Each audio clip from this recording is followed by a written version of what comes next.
Misli iz Biblije.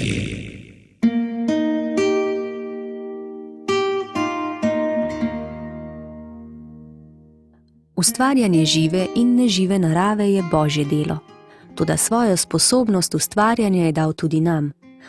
Sem ena tistih, ki radi ustvarjajo, moj priljubljeni konjiček pa je delati umetna stebla za ustanove, ki me za to zaprosijo. Videti je nenavadno, toda tako je. Veliko je takšnih, ki ne želijo naravnega drevesa v svoji stavbi zaradi zahtevnejšega vzdrževanja. Najprej v naravi poiščem primerno deblo. To je navadno drevo kave, ki ni več plodno ali pa umira. Moje delo je zato težje, ker je izbira velika. V letih oblikovanja dreves, da ne bi bilo višje kot do določene višine, zaradi lažjega ubiranja kave, debla dobijo čudne oblike. Včasih mi je to všeč, toda veliko dela imam s prikrivanjem večjih nepravilnosti.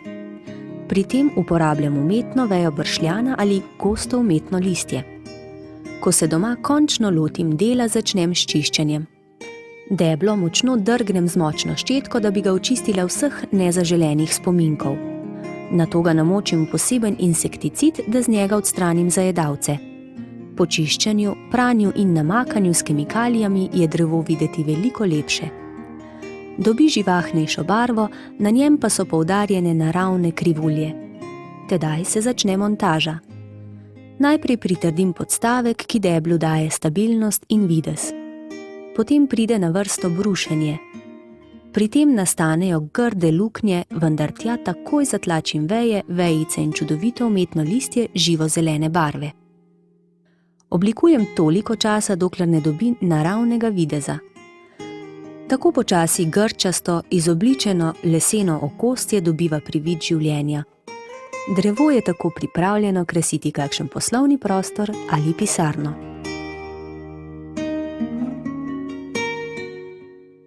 Ali ste se kdaj vprašali, zakaj ste prav tukaj, kjer ste? Ali vas kdaj mučijo skrbi zaradi tega, ker vam ni ravno udobno v življenju in bi si želeli spremeniti okoliščine? Zamislite si, da ste kakor drevo v rokah mojstra, ki vas pravkar obdeluje. Nekaj čudovitega prihaja iz njegovih rok, ko oblikuje vaše življenje po svojem načrtu. Včasih to povzroči tudi bolečino in nelagodje. Toda ne bojte se. Ste v varnih rokah, če imate vero. Proces obdelovanja vašega življenja, kakor tudi debla, se bliža koncu. Morda je ostalo samo še, da spretne roke z veliko ljubezni razporedijo veje in listje, da bi krošnjo naredile simetrično in čim bolj podobno pravemu drevesu. Ko boste na koncu tako podobni Jezusu Kristusu, človeku v vzoru, boste pripravljeni, da prevzamete svoj prostor, ki vam je bil pripravljen v Božjem kraljestvu. Postavljeni boste prav tja, kjer boste najbolj primerni s svojo lepoto bitja. Veliki mojster hrepeni po tem, da bi vas dokončal in vas pripeljal k sebi. Misli iz Biblije. Oddajo smo pripravili v sodelovanju z dopisno-svetopisansko šolo Mirjam Taylor, Tom Mlinar, Mitja Krže in Alenka Plevnik. Nasvidenje.